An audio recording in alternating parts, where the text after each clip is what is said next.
দাঁত নেই, ঠিক না? বেদাত মানে কি? যার দাঁত নেই। তা আসলে বেদাত বোঝাটা আমাদের জন্য খুব কঠিন। আর বেদাত নিয়ে ঝগড়ারও শেষ নেই। বেদাত নিয়ে ঝগড়া করতে করতে আমাদের সকলের দাঁত ভেঙে গেল, আমরা এখন সব বেদাত হয়ে গেছি।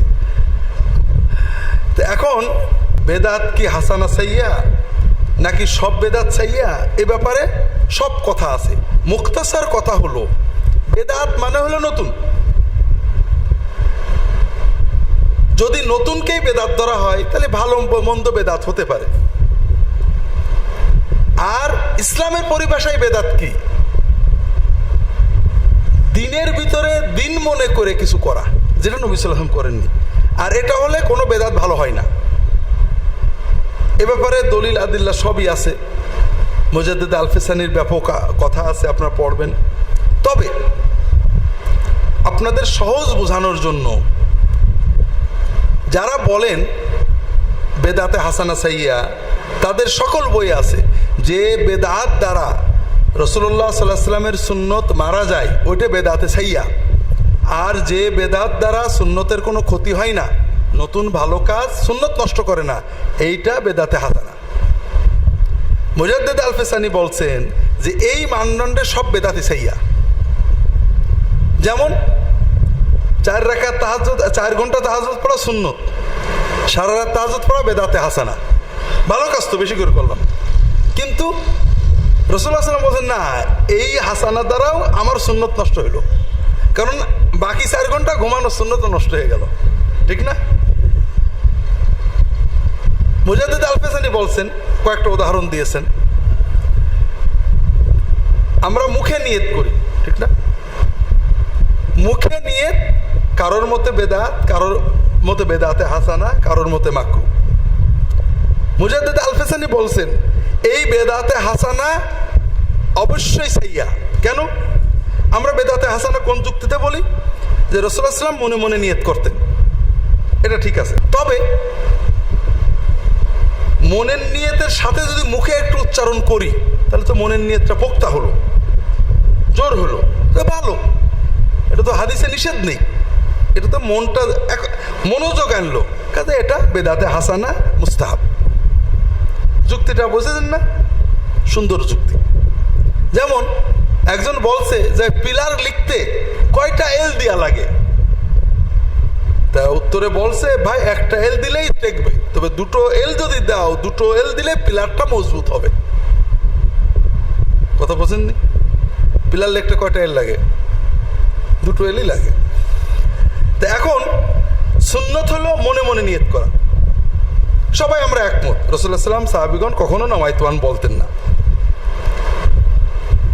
যারা বলেন এটা বেদাতে হাসানা, তারা বলেন মনের নিয়ত তো থাকছেই, পাশাপাশি যদি মুখে একটু বলি নাওয়াইতুয়ান উসাল্লিয়া ইত্যাদি ইত্যাদি, তাহলে মনটা আরো মজবুত হলো, মন মুখ একসাথে হয়ে গেল, এটা সওয়াব বেশি হবে।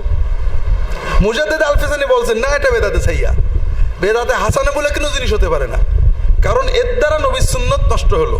নবীজি আজীবন নামাজে দাঁড়িয়ে মুখ বুঝে, প্রথম মুখ খুলে কি বলতেন? আল্লাহু আকবার। উনার মন থাকতো নামাজের দিকে, আল্লাহর দিকে। আর আমরা প্রথম কি বলি? নাওয়াইতু আন উসাল্লি লিল্লাহি আল্লাহু আকবার। তবে নবীজির সুন্নত থাকলো না, গেল।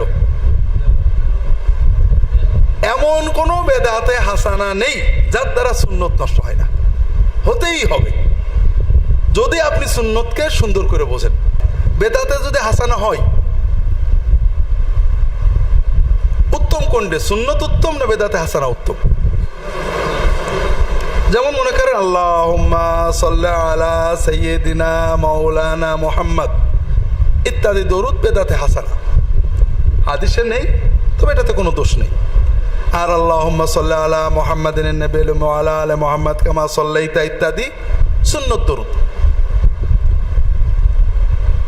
উত্তম কোনটা? কেউ যদি রাসূলুল্লাহ সাল্লাল্লাহু আলাইহি ওয়াসাল্লামের সুন্নতের চেয়ে অন্যটাকে উত্তম মনে করে, তাহলে সুন্নতকে ছোট মনে করা হলো না? আমরা কিন্তু অনেক সময় ওই রকম করে ফেলি, বেদাতে হাসানা ভালো করতে যে সুন্নতকে খারাপ বানাই ফেলি। 3 নম্বর হলো আপনারা, আমি ব্যক্তিগতভাবে, আপনারা এবং উম্মত মনে করেন আমি গরিব মানুষ, 5 লাখ টাকা আছে, আর কোনো পুঁজিবাট্টা নেই। একজন বলছে এটা একটা সরকারি ব্যাংক বা সরকার সমর্থিত কনফার্ম ব্যাংক, এখানে যদি 5 লাখ টাকা রাখো ওরা শরিয়াসম্মতভাবে তোমাকে মাসে 5,000 টাকা দেবে। আর বলতে ভাই ওই কোম্পানি আছে, ওখানে 5 লাখ টাকা দিলে আপনাকে মাসে 15,000 টাকা দেবে। অন্যরা বলছে ভাই হাই হাই কোম্পানি, শেষে সর্বনাশ হয়ে যাবে, টাকা আর পাবেন না, মারিং হতে পারে, ওদের লাইসেন্স নেই, ওদের ওই আছে। মানে এক জায়গায় দিলে লাভ বেশি শোনা যাচ্ছে কিন্তু নিরাপত্তা পাওয়া যাচ্ছে না, আর এক জায়গায় নিরাপত্তা পাওয়া যাচ্ছে লাভ কম। আপনি কোথায় দেবেন? কাজলেরটাই দেবেন না ইসলামী ব্যাংকে দেবেন? আমরা ভাই অনেকের বলেছিলাম যে কাজলের দিয়েন না, কি শখ দিতে লাগলো। হ্যাঁ, আলেমরাও দিয়েছে। আমাদের জীবন তো একটাই, রাসূলুল্লাহ সাল্লাল্লাহু আলাইহি ওয়াসাল্লাম যেটা করেছেন আমরা যদি হুবহু সেইটা করি, এটা কবুল হওয়ার ব্যাপারে, সওয়াব পাওয়ার ব্যাপারে কোনো সন্দেহ আছে কিনা? কেউ সন্দেহ করে কিনা?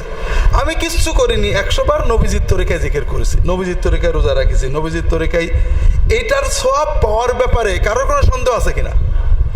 আর আমি নবীজির তরিকার বাইরে একটা কাজ করেছি, কেউ বলছে এতে অনেক সওয়াব হবে, কেউ বলছে সওয়াব হবে না, কিছুই হবে না, কেউ বলছে গুনাহ হবে। আপনি কোন ব্যাংকে টাকা রাখবেন বলেন? আমি যেটা বুঝি ভাই, আমি এই একটাই জীবন, এই জীবন নিয়ে রিস্ক নিতে রাজি না। আমলও তো অল্পই করি, যতটুক করে সুন্নত মতো করবো, বাকি ভালো হোক মন্দ হোক, সব বেশি হোক কম হোক, মারিং হোক কাটিং হোক, আমার টেনশন নেই। মারিং হলেও টেনশন নেই, সব হলেও টেনশন নেই, আমারটা তো হচ্ছে, আমি কনফার্ম, ঠিক না?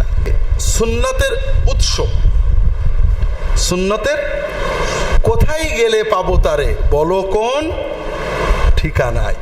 সুন্নত পাবো কোথায়? এটা কেন লিখছি, এখানেও সমস্যা আছে। সুন্নতের উৎস হলো হাদিস। রাসূলুল্লাহ সাল্লাল্লাহু আলাইহি ওয়াসাল্লাম কি কাজ করেছেন না করেছেন আমরা কোথা থেকে জানবো? করেছেন কোথা থেকে জানবো? করেননি কিভাবে বুঝবো করেননি? 2 ভাবে বোঝা যায়, হাদিসে স্পষ্ট আছে করেননি, অথবা কোনো হাদিসে করেছেন বলে জানা যাচ্ছে না, তখন কি বোঝা যাবে?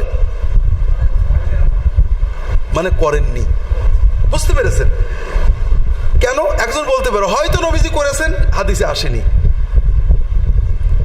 তাহলে বোঝা গেল নবীজি বিশ্ব নবী ছিলেন না।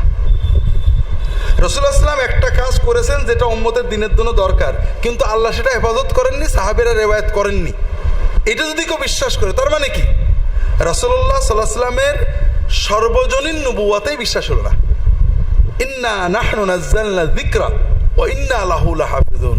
আল্লাহ কোরআন হেফজ করবেন এবং কোরআনের সংরক্ষণের সাথে কোরআনের আমলের জন্য নবীর যত সুন্নতের প্রয়োজন সব হেফাজত করেছেন।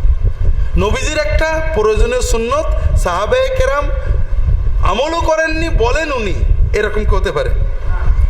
আর যদি সাহাবায়ে কেরাম নবীর কোনো আমল না বলে থাকেন, না পালন করে থাকেন, বুঝতে হবে ওটা আমাদের দরকার নেই। তাহলে করেছেন কোথা থেকে বোঝা যাবে? হাদিস থেকে। করেননি কোথা থেকে বোঝা যাবে? কিভাবে বোঝা যাবে? হয় হাদিসে থাকবে যে উনি করেননি, অথবা কোনো হাদিসে করেছেন বলে পাওয়া যায়নি। এই কোনো হাদিসে করেছেন বলে পাওয়া যায়নি, এটা বেশি জোরালো। করেননি এটা অনেক সময় খাটে না।